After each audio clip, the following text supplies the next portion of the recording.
High-risk transfer. The secret journey to ADX Florence. The vanishing convoy. If you think you know how far the government will go to keep its most dangerous prisoners invisible, think again, subscribe, like, and comment if you're ready to uncover the journey no one was supposed to see. Night had already swallowed the small industrial strip outside New York City when the unmarked convoy rolled out. 3 black SUVs at the front, 2 at the rear, and in the center a nondescript white prison van with no markings at all. Only reinforced steel, blackout windows, and a driver who'd been vetted 6 different ways. Its lone passenger, shackled at wrists, waist, and ankles, was Mahmud Abouhalima, convicted for his role in the 1993 World Trade Center bombing, according to federal court records and the Department of Justice. He had spent years under heavy supervision at a high-security federal facility in New York, but tonight, without warning to the public or even many rank-and-file officers, he was being moved.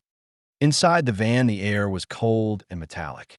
Every sound, the rattle of chains, the hiss of the ventilation, seemed amplified in the silence.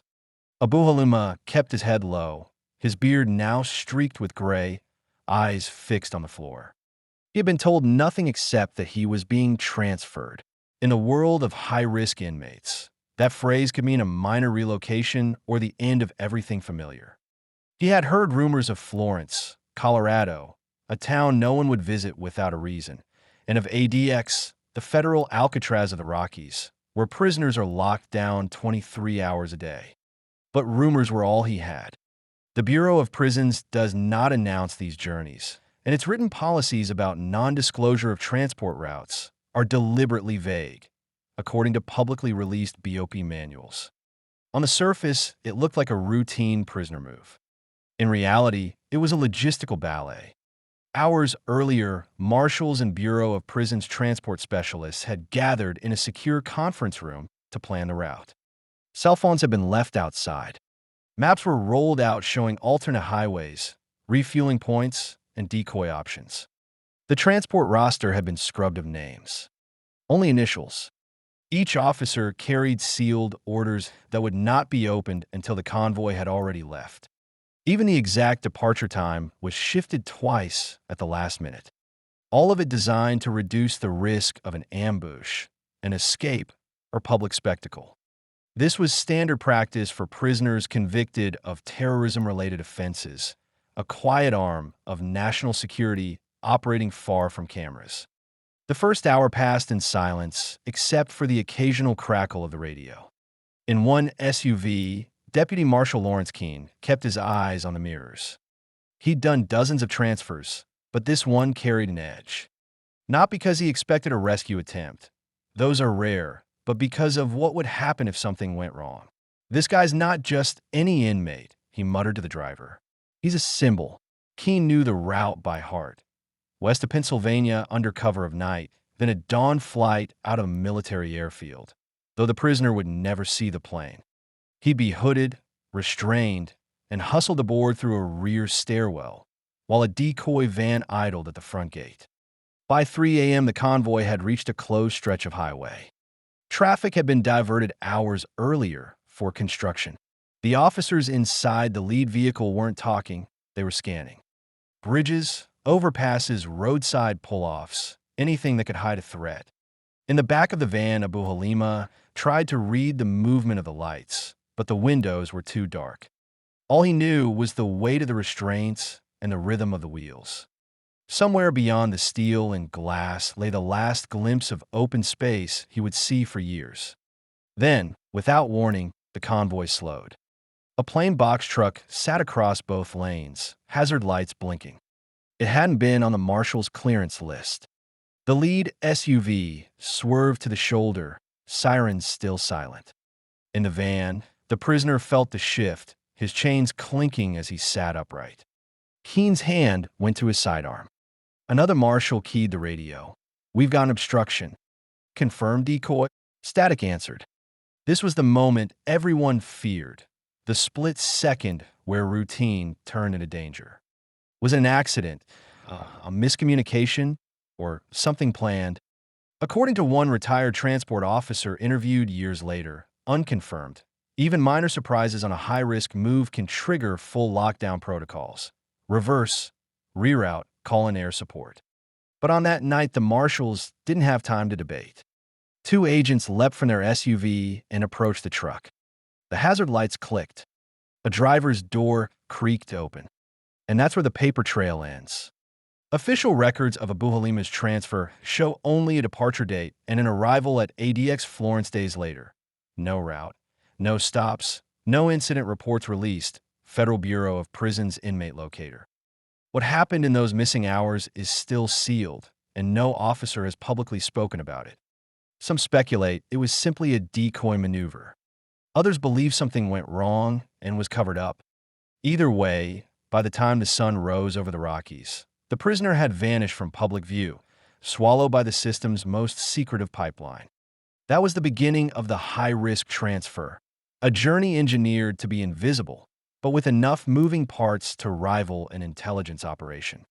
And as the truck's hazard lights flashed on that empty highway, one of the marshals would later recall to a colleague, unconfirmed, "That was the first time I realized we weren't just transporting a man.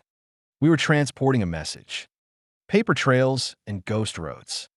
2 days after the convoy disappeared into the dark, Mahmud Abouhalima's name quietly vanished from the inmate locator for his previous facility.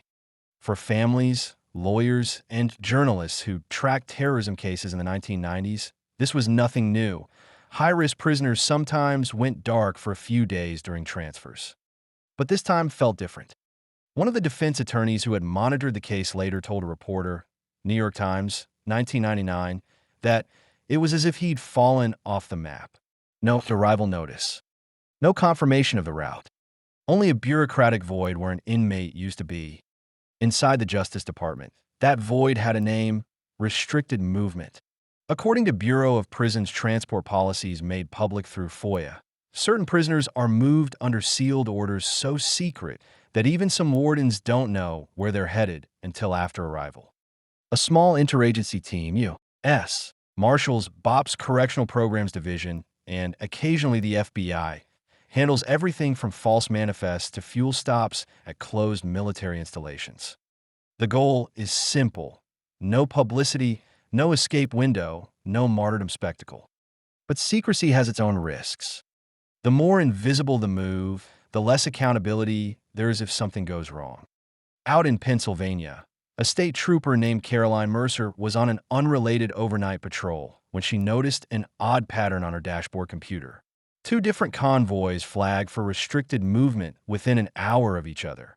She recalled years later in a local news interview, unconfirmed. Same highway, different lanes. She wasn't told what the convoys carried, but she did what any experienced trooper would do: she logged it.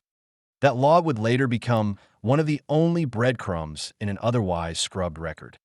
By the 3rd morning, whispers about the transfer reached the press gallery in Washington. A freelance journalist, Alex Redding, had been following Abouhalima's case since the mid-1990s. He'd built a reputation for tracking prisoner movements the way aviation buffs track planes. When his sources tipped him to an unusual convoy out of New York, he started digging. He found canceled flight plans at a small airfield in Ohio. He found a line item in a federal contract for modular restraints shipped to Colorado. Piece by piece, he built a picture of a prisoner in transit and of a system designed to erase the picture as fast as it appeared. Inside the convoy itself, tension simmered. Deputy Marshal Lawrence Keene kept his composure, but the blocked highway, the unmarked box truck, still gnawed at him. He had filed an incident report the next day, but his supervisor told him to stick to the template. No mention of the obstruction. No mention of the driver who never showed ID. Need to know only, the memo said. Keene signed it, but privately he started keeping his own notes. Those notes, if ever made public, could reveal one of the most unusual detours in a federal prisoner transport. After the box truck moved off the road, without a single marshal confronting a driver, the convoy had turned onto an unmarked service route. It felt like a ghost road, Keene wrote, unconfirmed. No GPS, no cell coverage. Only military-grade radios linked back to a command post hundreds of miles away. They drove for hours through forest and industrial sprawl, refueling at a shuttered depot with a guard who didn't speak.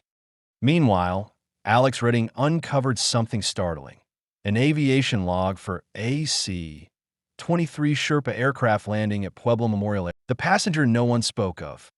By the time Alex Redding held that photocopied page in his trembling hands, he knew he was crossing a line. M.A. was unmistakable: Mahmud Abouhalima. But C.R. turned the whole case on its head. He spent the rest of the night cross-referencing federal prisoner rosters, terrorism indictments, and sealed cases. Nothing matched. No public record of a detainee with those initials being moved that night. It was as if someone had been erased in real time. Inside ADX Florence, the staff who had been summoned for the Level 4 intake also noticed something odd. According to one officer's later comments to a union representative, unconfirmed, 2 separate cells had been prepared in the special security unit that week, but only one was ever listed on the official intake log. The second cell remained sealed and empty, but for a few hours it had been lit, stocked, and guarded. "We were told to stand down," the officer recalled. "We didn't ask questions." Deputy Marshal Lawrence Keene did ask questions, quietly, to colleagues he trusted. Each time he got the same answer: "Don't put that in writing." His own notes described a stop at a fortified hangar, a transfer under hood and restraints, and 2 figures escorted off the van. Not one. He wasn't sure if C.R. was another inmate, a cooperator, or even an undercover asset. But what chilled him was the sudden appearance of plainclothes men he didn't recognize, flashing credentials he had never seen before. It was like they stepped out of nowhere, he wrote, unconfirmed. Meanwhile, Redding's reporting began to attract attention from inside the bureaucracy. A former Bureau of Prisons transport coordinator agreed to meet him off the record. Over coffee in a crowded D.C. diner, she confirmed that multiple detainees had, on rare occasions, been moved together under a split manifest, one name on the official paperwork, another hidden under a classified annex. "You'll never get that annex," she warned. "It's compartmentalized." But I've seen it happen. Usually when one of them is cooperating. That hint opened a new line of inquiry. What if C.R. was an informant or a high-value witness? The Marshal Service sometimes moves such people in total secrecy to prevent retaliation. The public story would be a high-risk transfer of a notorious terrorist. The hidden reality might be the relocation of a far more sensitive figure. It would explain the decoy routes, the box truck, the ghost road. It would also explain why even seasoned marshals like Keene were kept in the dark. As Redding dug deeper, he started receiving anonymous emails. One contained a single sentence: "Check the Carolinas." Another listed a date and a tail number for a government-chartered flight. Following those clues, he discovered that a prisoner with a similar alias to C.R. had been held briefly at a federal detention center in North Carolina under a sealed identity. The center's records showed an unexplained temporary departure the same week as the Abouhalima transfer. When he tried to call the facility, he was told the record didn't exist. In Colorado, Keene's unease turned into paranoia. He began to notice unmarked sedans outside his apartment, calls that hung up after one ring. He wasn't a whistleblower yet, but he was thinking about becoming one. His partner told him to stop carrying his notebook everywhere. "You're drawing a target on your back," she said. He responded with a bitter laugh. The target's already there. Then came the break. Redding received a second envelope, this one containing a blurry photocopy of a photograph. It showed 2 hooded figures being led up a ramp into a small aircraft by 4 men in tactical gear. The timestamp matched the night of the convoy. In the corner of the photo, barely visible, was the edge of a plain box truck with hazard lights on. Redding stared at it for a long time. If authentic, and he labeled it as unverified in his notes, the image proved what the official record denied, that someone else had been moved with Abouhalima that night. Someone the government had gone to extraordinary lengths to hide. The journalist now faced a choice: publish and risk everything, or keep digging and risk losing the scoop. Keene faced a choice too: speak up and violate his orders, or stay silent and live with the secret. Both men sensed the same thing, that the high-risk transfer was no longer just about national security. It was about power, secrecy, and a system with its own rules. As the third chapter of this story closed, two parallel lines were about to converge: a marshal with a conscience and a journalist with a file full of dangerous truths. And somewhere in the middle of the Rockies, behind layers of concrete and razor wire, sat an inmate whose very existence in that convoy was being denied. Into the concrete silence, Alex Redding's hands shook as he slipped the latest envelope into a plain folder. Inside were the pieces of a puzzle that no one outside a handful of government offices was supposed to see: a photocopied transport log with two detainees listed, a blurry photo of two hooded figures boarding a plane, and emails hinting at a sealed witness relocation. If authentic, and he still marked each element unverified, it all pointed to one thing: the government had hidden a second passenger in the convoy that carried Mahmud Abouhalima to ADX Florence. Meanwhile, Deputy Marshal Lawrence Keene was reaching his breaking point. He had already handed in his badge and filed for early retirement, but the memory of that night wouldn't leave him. In a last act of defiance, he contacted Redding through an encrypted messaging service. They arranged to meet in a quiet corner of a public library in Denver, neutral ground. Keene arrived with a plain manila envelope, his eyes scanning the room. Redding arrived with nothing but a notebook and a pen. Inside the envelope was Keene's private log of the transfer, times, locations, and a rough map of the ghost road they had driven. It also contained a single line: "R, removed at Pueblo Hangar, handed over to unidentified agents." For the first time, Redding had a first-hand account, still uncorroborated but from a sworn federal officer, that the convoy had carried more than one human being. "I don't know who he was," Keene whispered. "I just know we weren't supposed to know." Redding asked the obvious question: why? Keene didn't have an answer. The best guess came from a retired Justice Department official Redding later interviewed, clearly labeled speculation. "Sometimes we bury a witness so deep even the witness doesn't know where he's going." In other words, C.R. might have been a cooperator in a major terrorism investigation, a man whose survival depended on absolute secrecy. Pairing him with a notorious terrorist on a decoy convoy would be one way to move him without anyone suspecting. But there were other, darker theories too, and no paper trail to disprove them. Redding decided to publish what he could verify. His article, "The Vanishing Convoy," ran in a mid-sized investigative magazine. It laid out the known facts: Mahmud Abouhalima's documented transfer to ADX Florence, the extreme security measures used for high-risk prisoners, the Bureau of Prisons' practice of sealed orders, and the gaps in public records. It described the photo and the second set of initials, but labeled them unconfirmed. It quoted Keene anonymously. It did not accuse the government of wrongdoing. It simply asked why so much of the journey had been hidden. The response was swift. A Bureau of Prisons spokesperson issued a brief statement saying, "For security reasons, the agency does not discuss transportation procedures for high-risk inmates." No mention of no mention of a second passenger. Within days, the story slid out of the headlines. But online it grew a cult following: Reddit threads dissecting the convoy, independent researchers cross-checking tail numbers, amateur sleuths combing through FOIA logs. Each theory more elaborate than the last. Some plausible, some absurd, none provable. And so the man known publicly as Mahmud Abouhalima disappeared behind the Supermax walls of ADX Florence, where, according to Bureau of Prisons records, he remains today, one more inmate locked down 23 hours a day. If he existed, has never been identified. Keene faded into quiet retirement. Redding moved on to other stories, though he still keeps the envelope in a fireproof box. The ADX facility itself stands untouched by the controversy.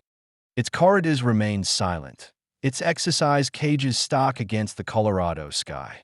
Few people think about how its most dangerous inmates arrive there: the hidden routes, the decoys, the convoys that slide through the night. Few still ask whether someone else might be inside those vans, unseen. And that is the haunting legacy of the high-risk transfo, not just the movement of bodies but the movement of secrets. The journey to ADX Florence isn't only a road trip across state lines. It's a descent into a system built to be invisible. In the end, the convoy achieved exactly what it was designed to do, to dissipate. As Redding wrote in the last line of his unpublished notes, the real story isn't who was on that van. It's that we may never know. If this story left you wondering what else hides behind concrete walls and sealed files, hit subscribe. The next case will take you even deeper into the unseen world of high-security prisons. Thanks for watching.